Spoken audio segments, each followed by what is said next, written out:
大家都知道，台湾沦为日本殖民地，是因为清政府被迫签订马关条约，把台湾割让出去的。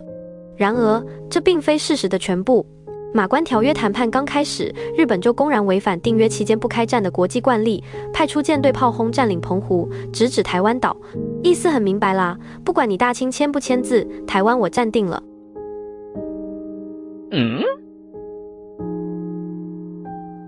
这座由台湾首任巡抚刘铭传修建的重炮台，地处基隆港南端狮球岭制高点，可俯瞰基隆港及台北至基隆的交通要道，是扼守北台湾的门户。1884年的清法战争，炮台守军用大炮重创来犯的法军。马关条约签订后，日本不顾台湾军民强烈反对，准备以武力强占台湾。深知炮台厉害的日军选择避开从海上正面攻击。1895年5月29日，日军绕到基隆东北的奥迪海滩登陆，击溃奥迪2个营的守军，建立滩头堡，准备从背后迂回夺取炮台，以为战争打响。由日本亲王北白川宫能久率领的7000多名天皇禁卫军，沿淡蓝古道向狮球岭行军。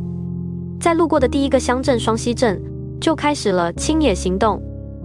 日本人到双溪来他们那时候都是很怕那个当地的人反抗了太和的那边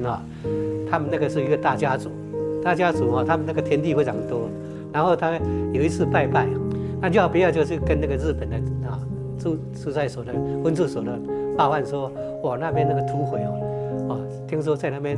聚众要起义了，要反那个日军了所以这个日本人就赶快就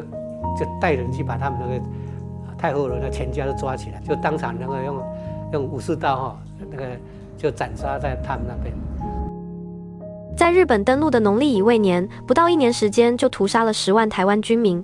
日本占领台湾的前20年，屠杀的汉民和原住民的总数近50万人。台湾义勇军在今天新北瑞芳区的三貂岭伏击日军，击毙1名带队军官，重创轻装简行的日军前行军。这是台湾军民取得的抗日首胜，也是为数不多的胜利之一。随后日军登陆主力血洗狮球岭炮台，占领基隆，直逼台北。